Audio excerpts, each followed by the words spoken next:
Bonjour les amis, nous revoici pour la présentation d'un livre, toujours aux éditions de Vecchi, ça diminue. Celui-là, ce sera le vent dernier aux éditions de Vecchi, puis on attaquera les autres bouquins qui sont beaucoup mieux. Et celui-là, je vous le cache pas, c'est le plus mauvais pour moi, c'est le plus mauvais de tous ce que je vous présenterai. Voilà, c'est un petit livre, il fait 157 pages. L'auteur est français. Ici, c'est Alexandre Dobrynin. C'est un joueur des années 70-80 qui jouait principalement par correspondance. Il jouait pour l'équipe nationale française par correspondance parce que il met dans ce bouquin, il met des parties où on voit qu'il joue contre, par exemple, l'équipe de RDA, entre autres, par exemple, donc, ou l'équipe de Yougoslavie, des choses comme ça. Donc, je vous présente le bouquin. Donc, voilà. Savoir improviser aux échecs pour un jeu, j'arrive pas à lire un vers là, pour un jeu actif et non passif, imaginer, non plus imiter pour vaincre son adversaire. Bon. Vous voyez, la couverture est pas mal, le titre est assez accrocheur, mais c'est dos. Franchement, je vous dis, c'est vraiment du grand n'importe quoi. Vous voyez l'arrière, toujours cette fameuse étiquette, hein, donc, où il présente. Déjà, de tous les livres aux éditions de Vecchi, celui-là, déjà, je ne sais pas ce qu'il a, comment ça se fait. La qualité du papier, elle n'est déjà pas top. Donc, c'est comme du carton. Et déjà, il se défait, je regarde déjà, ça fait un moment que je ne le regarde plus. Mais il se défait déjà sur le milieu. La qualité du papier, je vous dis, on dirait vraiment comme du cartonné. Les autres, c'est pas ça. Donc, la qualité du papier est déjà moins bien. Les pièces noires, bon, ici en caméra, vous voyez, par exemple, ici, parfois on ne les distingue pas bien, les pièces noires. Il y a beaucoup de diagrammes, on ne distingue pas bien les pièces. Donc voilà, bon, ici on les distingue bien. Et il y a beaucoup de fautes, beaucoup d'erreurs dedans. Faut vraiment, quand on fait des parties, il faut vraiment bien être concentré pour savoir parce qu'il y a pas mal d'erreurs. Et aussi, ce qui est plus embêtant, bon, quand on lit le titre Savoir improviser aux échecs pour un jeu actif et non passif, imaginer non plus imiter pour vaincre son adversaire, on s'attend à ce qu'il va nous apprendre, un peu des astuces pour mettre avoir un jeu actif, pour prendre l'initiative, voilà, des astuces un petit peu comme ça, mais non, il explique que c'est vraiment pas ça. Ce livre-là, c'est juste les principes fondamentaux aux échecs. Par exemple, le clouage, la fourchette, attaque de roc, euh, l'avance d'un pion. Bon, c'est vraiment ça, c'est des principes fondamentaux. Il nous explique vraiment pas. Déjà la page, regardez, la table des matières, c'est que ça. Il n'y a qu'une page, vous voyez. Voilà. Ça, c'est la table des matières. Voilà. Par exemple, il y a une préface, ça va prendre pour de l'auteur, puis voilà, le chapitre 1, c'est le jeu actif. Chapitre 2, le clouage. Chapitre 3, l'invasion. Chapitre 4, le contre-jeu. Chapitre 5, les faiblesses. Chapitre 6, les pions. Chapitre 7, l'attaque du roc. Chapitre 8, l'improvisation. Et puis il y a 8 parties complètes. Voilà. C'est souvent des parties, voilà, voilà. Par exemple, ici, il a joué contre Knebel. Ici, contre Smith, Topalsik, Lazarus. Bon. Je vous dis, c'est vraiment. Voilà, par exemple, voilà, chapitre 4, par exemple, le contre-jeu. Voilà, sur le chapitre 4, il y a une petite présentation du contre-jeu. Voilà, le contre-jeu signifie prendre l'initiative du jeu dont l'adversaire n'a pas su bénéficier. Pratiquer le contre-jeu, c'est contre-attaquer, prendre l'avantage, anéantir le jeu adverse, souvent parce que le joueur a manqué de jugement. Dans un plan tactique, une faible attaque peut être neutralisée par une contre-attaque. C'est le contre-jeu. Vous voyez, c'est vraiment des grandes phrases bateau. Ils rentrent jamais dans le vif, vraiment en profondeur. Bon, déjà que 157 pages, un sujet comme ça, bon, il ne peut pas rentrer en profondeur, je dirais. Après, il dit la nonchalance et la passivité d'un jeu peuvent éventuellement favoriser le contre-jeu. De même qu'une agressivité excessive et déficiente, n'ayant pu aboutir à son terme, favorisera ainsi l'attaque adverse, car les pièces seront désorganisées. Alors il dit les remèdes pour éviter de subir le contre-jeu, et alors il met 3 remèdes. Ne pas toujours vouloir attaquer, Les coups affermissant la position sont plus recommandables. Mais dès qu'il y a une faille dans le jeu opposé, il faut l'attaquer, car vous avez toutes les chances de votre côté pour réussir un bon contre-jeu.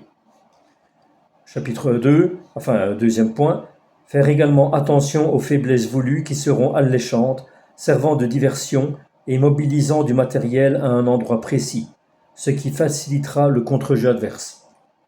Et troisième point, méfiez-vous des sacrifices voulus, des diversions, d'une invasion, des combinaisons louches, tout cela affaiblissant un endroit donné pour mieux mettre en œuvre ce fameux contre-jeu.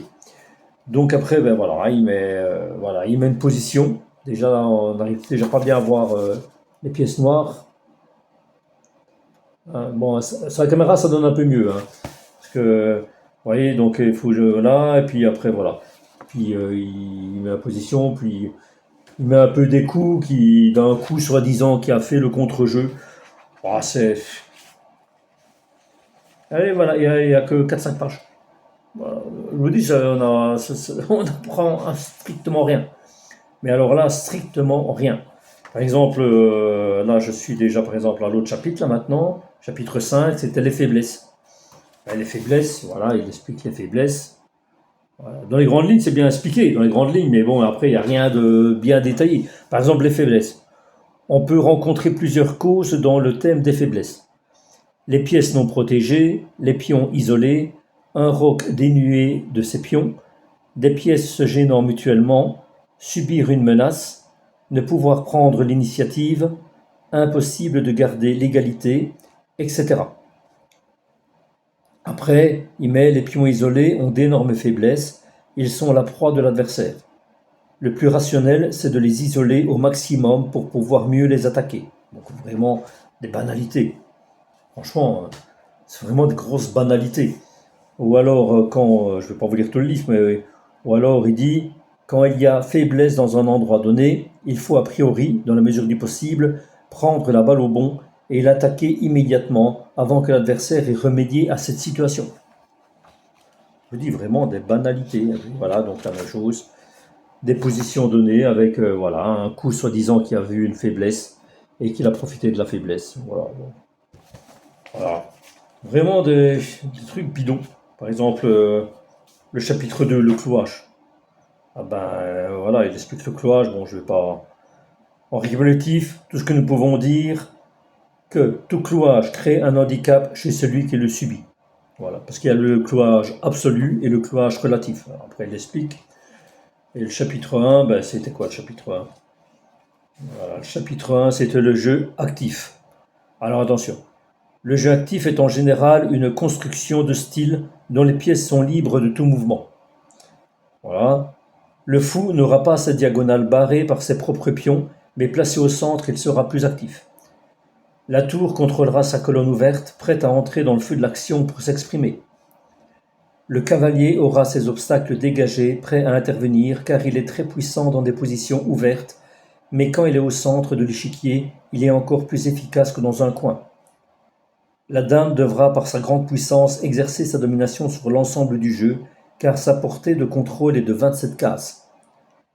Les pions devront pouvoir avancer, dans le rôle de l'activité, librement, et essayer de gagner une promotion à la 8e rangée. Voilà. Vraiment les trucs de base. Donc ce livre, c'est vraiment pour les débutants. Celui, voilà, comme celui que je vous ai présenté, les erreurs les plus fréquentes aux échecs, puis un peu les autres, c'est vraiment, mais celui-là, c'est vraiment aussi débutant, quoi, parce que c'est vraiment les principes généraux qui sont expliqués vraiment dans les grandes lignes. Donc, c'est bien, hein, pour celui qui connaît rien, c'est son premier bouquin, voilà, il peut le commencer. Mais un joueur qui a déjà quelques parties, qui a déjà les notions de base bien en tête, il va rien en retirer. Franchement, il ne va rien en retirer. Et bon, celui-là aussi, comme les autres, vous le trouvez facilement. Celui-là, il est peut-être un peu plus dur à trouver. Il est un peu plus rare apparemment. Il a été édité en 90. Et je crois que lui, on le trouve un peu plus difficilement. Mais je l'ai déjà vu. quand je l'ai vu, il était aussi aux alentours de 1 euro, 3 euros. Donc, je vous dis, voilà, si vous avez aussi, comme les autres, hein, si vous avez un gamin qui commence, qui a 10, 12 ans, 15 ans, qui commence, vous voulez faire, voilà, vous lui prenez, si vous voulez, vous trouvez ce bouquin-là, vous pouvez lui acheter sans problème. Et s'il commence vraiment, il va apprendre des trucs dedans. Mais autrement, laissez tomber, hein, il vous apprendra strictement rien. Ben voilà, autrement, comme je vous ai expliqué, voilà, moi je joue souvent sur cheese.com. Là, j'ai commencé quelques tournois. Moi, je joue toujours en tournoi par correspondance, comme on dit. On s'est joué sur plusieurs jours parce que bon, en direct, j'ai toujours le problème que je suis toujours occupé à la maison. Les enfants, la femme, j'arrive jamais à me concentrer, même une partie de 20 minutes. Je suis toujours, il faut toujours que je tourne la tête, il y a du bruit, les choses pareilles, j'arrive pas à me concentrer. Donc, moi, j'aime bien jouer par correspondance. Et je trouve que le site cheese.com, il est vraiment bien parce qu'il y a des super tournois par correspondance, un jour, 3 jours, 10 jours. Et là, j'en fais pas mal. Que le site Litchis, que beaucoup aiment bien aussi, moi, je l'apprécie un peu moins bien. Les tournois, c'est souvent des tournois en partie rapide ou en 10 minutes, 15 minutes. Mais je ne trouve pas des tournois chez eux par correspondance. C'est ça qui est un peu dommage. Parce qu'autrement, c'est un super site, hein, mais bon, moi, je ne trouve pas. Donc, voilà, si vous voulez mettre un petit commentaire, vous, sur quel site vous préférez jouer, pourquoi, vous pouvez mettre. Et ben voilà, j'espère que la vidéo vous a plu. Elle est un petit peu plus courte ce coup-ci. Mais je vous dis, il n'y a pas grand-chose à dire sur ce bouquin, quoi. Bon. Voilà, la présentation, elle est bien, hein. On dirait un peu même le maillot du Paris Saint-Germain dans les années 80, hein, la bande bleue comme ça, avec la rouge au milieu. C'est vrai, vraiment, elle me fait penser un peu à ça. Hein, enfin bon, ici, bon, petite parenthèse, voilà, je pense qu'il n'y a aucun rapport, naturellement. Et ici, bon, comme je pense que vous êtes beaucoup des francophones à me suivre, donc ici, je sais pas, c'est des gens qui connaissent Alexandre Dobrinine, moi je ne connaissais pas du tout. Donc apparemment, il a joué pour l'équipe française par correspondance. Voilà. Avant, dans les années 70-80, il y avait ces fameux jeux par correspondance qui étaient... Moi, j'aime bien cette formule. Maintenant, c'est un peu tombé. Maintenant, c'est toujours rapide, rapide, rapide. Bon. Moi, je préférais, sur notre sujet, on en parlera peut-être dans une autre présentation. Moi, je préférais les échecs dans le temps. Franchement, quand je lis des bouquins d'échecs, moi, j'adore lire des parties dans les années 50, 60, 70. Après 75, je trouve que ça devient déjà moins bien. J'aime un peu moins. Un peu la faute de Fischer qui a mis qui a imposé beaucoup quand elle était champion du monde, après qu'elle a arrêté naturellement, qui a imposé beaucoup de choses pour révolutionner un peu les échecs, les mettre plus dans le temps moderne, comme on va dire. Mais bon, moi j'ai préféré l'ancienne formule. Même parfois j'ai des bouquins qui parlent des tournois des années 20. Franchement, je trouvais ça magnifique, quoi. Là maintenant, je sais pas, ici, je m'intéresse pas du tout, je dirais, aux échecs actuels. Moi, j'aime bien lire les bouquins sur les échecs avant, je dirais, avant 75, après, ça m'intéresse un peu moins. Enfin, après les affrontements Kasparov-Karpov, c'était assez mémorable, quoi, mais bon. C'était, voilà, c'était, bon, petite parenthèse, on en parlera peut-être plus en détail dans une autre vidéo. Donc, j'en ferai une. Il me reste plus qu'un livre aux éditions de Vecchi à vous présenter. Et le prochain livre, il est très rare. Je ne le vois jamais. J'ai tombé dessus, je ne sais pas comment j'ai tombé dessus. Je ne l'ai pas lu. Celui-là, je l'ai lu. Hein, mais l'autre que je vous présenterai dans 3-4 jours, je ne l'ai pas lu.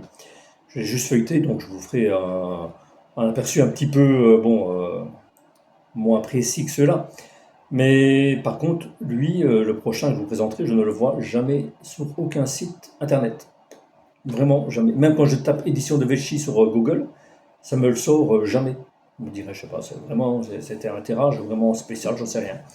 Je vous le présenterai donc dans 3-4 jours, vous verrez ça. Il a l'air plus intéressant, il a l'air assez intéressant quand même. Ben voilà. Donc, amis chéquiens, n'hésitez pas à nous mettre un petit plus. Ça peut aider pour la diffusion de ces vidéos à un plus grand nombre de personnes. Et n'hésitez pas à laisser un commentaire si vous voulez savoir plus sur le livre ou sur un autre livre que j'ai présenté dans des autres vidéos ou sur des autres bouquins que j'ai peut-être dans la collection. Je vous répondrai sans problème. Donc, un grand merci de m'avoir écouté. Et bon, j'espère que vous avez apprécié. Je vous dis bonne soirée et à la prochaine. Voilà, merci.